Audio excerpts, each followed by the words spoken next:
I asked ChatGPT to list its top 100 favorite indie games, and here's what it came up with. Let's take a look together. At number 100, Pummel Party takes its place. It seems GPT enjoys playing games with friends, probably because it likes disqualifying Gemini. At number 99, Overboard takes its spot. I can say that GPT's tastes seem more refined than I expected. At number 98, Lake takes its spot. GPT seems to enjoy chill games and exploring. It's a game where you deliver packages to people's homes and talk to them. At number 97, Kentucky Route Zero takes its spot. I can say that GPT values atmosphere and storytelling in games. It enjoys exploring mysterious elements. At number 96, Bound takes its spot. Bound is an emotionally rich game that combines beautiful art with dance-like movement mechanics. At number 95, Shape of the World takes its spot. Shape of the World is an emotionally rich game that combines stunning visual artistry with free-flowing exploration mechanics. Its procedurally generated landscapes transform as you wander, creating a tranquil and meditative journey. At number 94, The Beginner's Guide takes its spot. Its unique narrative design invites players to explore the mind of a game developer through fragmented, surreal environments. At number 93, We Happy Few takes its spot. As we move higher up the list, the cozy games seem to give way to more action-oriented titles, yet the preference for unique and atmospheric environments remains clear. Let's see what's at number 92. Mount & Blade 2. Bannerlord is a game I honestly expected to rank higher on the list. It offers an immersive experience where you can build your own kingdom, conquer castles, forge and sell custom weapons, or make a name for yourself by participating in tournaments. Whether leading armies on the battlefield or striking fear into your enemies as you fight for glory, it's a game I personally enjoy for its depth and freedom. Wherever there's an indie game list, it's almost impossible not to see a survival game, and this time it's Colony Survival at number 91. In this game, reminiscent of Minecraft's visuals, you build a base and defend it against waves of enemies. It's clear that in addition to enjoying single-player experiences, the GPT also likes playing with friends, adding a social element to their gaming preferences. I would have expected The Wandering Village to rank much higher on the list, perhaps even in the top 50. It's a charming indie game where you build your city on the back of a massive, wandering, turtle-like creature. Alongside city building, you explore the surrounding areas and work on research and upgrades, making it a unique and captivating experience. At numbers 89 and 88, we find Little Nightmares and its sequel. Considering their shared atmosphere and storytelling, it's not surprising to see them ranked consecutively. It makes me wonder what the next games on the list will be. Let's take a look. At number 87, we have Tunic, and I genuinely expected this one to rank higher. This game deserved at least a spot in the top 30. It's a beautiful isometric adventure that stands out for its charm and design. At number 86, we have Among Us.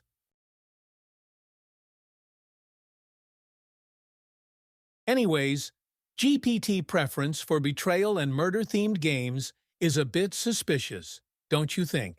Or perhaps it has something against Gemini. It seems like quite a competitive entity overall. At number 85, we have Unrailed. It seems like GPT really enjoys working together with friends on something, as this game is all about cooperation. In Unrailed, players work together to build a train track, facing increasingly difficult challenges, which really highlights the fun of teamwork. At number 84, we have Human Fall Flat, a fun physics-based puzzle game that emphasizes creativity and teamwork. Players control a wobbly character to solve puzzles in open-ended environments, often in a cooperative multiplayer setting. And of course, the game that follows right after didn't surprise me. Gang Beasts is all about combat, and, like the previous title, it's a multiplayer game where friends can join in. It's a chaotic brawler where players battle it out in silly physics-driven combat. GPT, tell me, who's your real rival? The next game, right? You guessed it correctly. Of course, right after that, Overcooked 2 appears on the list. It's another chaotic multiplayer game that has players working together to prepare meals under time pressure. It's a fast-paced and fun game that of course relies on teamwork and communication. It was surprising that GPT didn't like the first game but enjoyed the second one immediately. I can say that GPT seems to enjoy more popular games. Journey to the Savage Planet is at 80th place. You play as part of a space program, exploring whether a newly discovered planet is suitable for human habitation. Finally, the list features a different type of game, Spire of Sorcery. A single-player, turn-based strategy game with role-playing elements. At number 78, there's another single-player game on the list. Seeing so many multiplayer games followed by single-player ones is surprising. It seems like they might enjoy single-player experiences more. At number 77, Faster Than Light makes an appearance. It seems there's a strong passion for space games here. This is a roguelike game where you manage a spaceship and its crew as you navigate through the dangers of space. At number 76, Salt and Sanctuary stands as one of the best examples of the Souls-like genre. I suspect its placement here might be because it was left unfinished. My suggestion? Get good, GPT. I can say that it seems to enjoy roguelike games, with Shovel Knight sitting at 75th place. At 74th place is a travel exploration game where you immerse yourself in a stunning world and uncover its environment. At 73rd place is a cat game, but not Stray. Rain World, a 2D action game, has caught my attention. At 72nd place is Sky. It is available for free on Steam. At 71st place is ABZU. It seems to really enjoy exploring and discovering its surroundings. At 70th place is another co-op game, Deep Rock Galactic. I'd describe it as an FPS-style game that blends management and defense mechanics. At 69th place is a strategy game I've always wanted to experience, but haven't had the chance to try yet. It seems GPT is really all about taking on challenges. At 68th place is a game with a theme I also adore, Lovecraft Horror. Sunless Sea has piqued my interest, and I definitely need to play it. Are there any other Cthulhu fans out there? 67th place features a story-driven game called Everybody's Gone to the Rapture.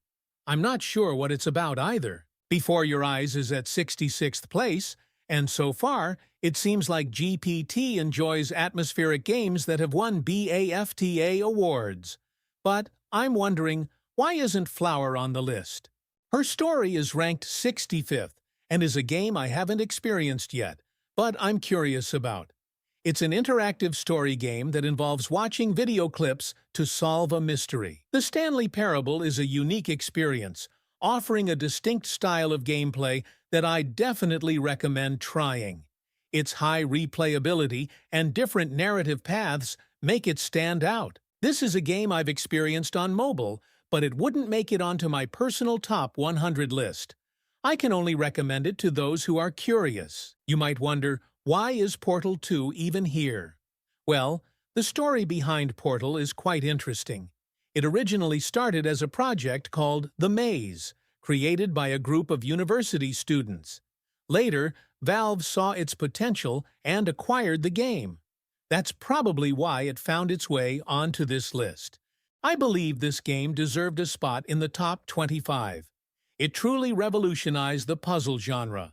Monument Valley is one of the best games in the puzzle genre. The game ranked 60th is the Talos Principle. It's a well-crafted puzzle game. Ranked 59th is Fez, a game I haven't experienced yet, but am curious about. It's clear that GPT has a passion for 2D games. Now we are talking! This game definitely deserved a spot on the list, but in my opinion, it belongs in the top 10. It offers a unique experience alongside excellent game design. It's clear that GPT has a strong interest in award-winning games. Superliminal holds the 57th spot on the list. Layers of Fear, developed by Bloober Team, the studio that revolutionized psychological horror with Silent Hill 2, is ranked 56th on the list. In an indie ranking, I noticed very few survival games. However, One of the most beloved titles in the genre, The Forest, is ranked 55th. At 54th place is a survival horror game, which makes me think GPT might be a fan of horror games. Phasmophobia is a game where you communicate with ghosts in a haunted house. If it were my list, it definitely wouldn't rank at 53rd place. Darkwood definitely deserved to be on the list, but if it were up to me, I would place it somewhere between 60 and 70. Soma is ranked 51st, a game I liked with a fascinating story. I guess GPT ranked all the horror games back to back. Well done, GPT. Since they are from the same series, I displayed them together. Ranked 48th, Doki Doki Literature Club is a truly charming game with a vibrant and colorful world that immediately engages you. It is one of the sweetest, most delightful games you can play in your life, filled with adorable anime girls and completely free of horror elements. At rank 47, the puzzle adventure game One Shot is featured. Finding Paradise is ranked 46th. It's a game with a beautiful story and is highly recommended. To the Moon is ranked 45th. Has a beautiful story. It is an incredibly enjoyable roguelike game and definitely deserved to be in the top 20. At 43rd place is Graveyard Keeper, a game with humor I enjoyed and gameplay that's both engaging and fun. To keep the video from running too long, I decided to present this section using visuals with a simple ranking display. At the 42nd spot is Frostpunk. At 41st, we have Papers, Please, and at 40th, Oxenfree. At the 39th spot is The Messenger, at 38th, Blasphemous. At the 37th spot is Spelunky 2, followed by Rogue Legacy 2 at 36. Coming in at 35th is Darkest Dungeon, and at 34th is Banner Saga. At 33rd, we have Crypt of the Necrodancer, with Loop Hero taking 32nd. Children of Morta is at 31st, and Slay the Spire rounds off the 30th spot. At the 29th spot is Factorio, followed by RimWorld at 28th. Subnautica takes the 27th spot and 26th. At the 25th spot is The Long Dark, followed by Stardew Valley at 24. Don't Starve Together ranks 23rd, with Terraria taking the 22nd spot. Valheim is listed at 21st, and The Witness secures the 20th spot. At the 19th spot is A Short Hike, followed by Night in the Woods at 18. Cuphead ranks 17th, with Katana Zero at 16th. Return of the Obra Dinn takes the 15th spot. Dead Cells comes in at 14, and Hyperlight Drifter secures the 13th spot. I'm pausing at the 12th spot because, seriously, Hades at number 12? Surprise me, GPT. Hades is undeniably the best game in the roguelike genre, and you placed it at number 12? At number 11 is Inside, a game I haven't played yet. At the 10th position is Limbo, the ancestor of the game Inside. The spiritually soothing game journey takes the 9th spot on the list. If you're looking for a unique travel experience, this one-of-a-kind game is highly recommended. If you're looking for a game with a deep, meaningful story where gameplay and narrative come together seamlessly, Grizz will exceed your expectations. At number 7, there's a truly interesting game, but GPT clearly loves cozy games. Spiritfarer takes the 7th spot, accompanying us on this journey. With so many great games on the list, having Firewatch at number 6 is a bit disappointing, don't you think?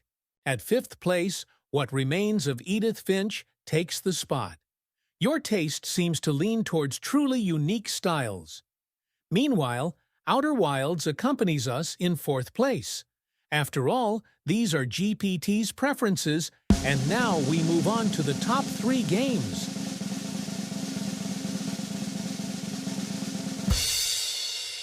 Celeste is often hailed as a masterpiece in the indie game world, thanks to its combination of emotional depth, challenging gameplay, and beautiful design. The game follows Madeline as she climbs the titular mountain, Celeste, which serves as both a literal and metaphorical journey of self-discovery. What makes Celeste stand out is its balance between difficulty and accessibility. The narrative is powerful, using subtle storytelling through dialogue, environmental cues, and the soundtrack to enhance the emotional experience. Additionally, the pixel art style and soundtrack, composed by Lena Raine, have received widespread praise. The music complements the atmosphere beautifully, ranging from calm and reflective pieces to intense, pulse-pounding tracks that match the high stakes of the platforming sections. Sonuç olarak, Celeste yalnızca zorlayıcı bir oyun değil, aynı zamanda oyuncuların duygusal olarak bağ kurabileceği güçlü bir deneyim. Bu, video oyunlarının nasıl güçlü bir hikaye anlatabileceğini ve aynı zamanda ödüllendirici bir oyun deneyimi sunabileceğini gösteren en iyi örneklerden biri.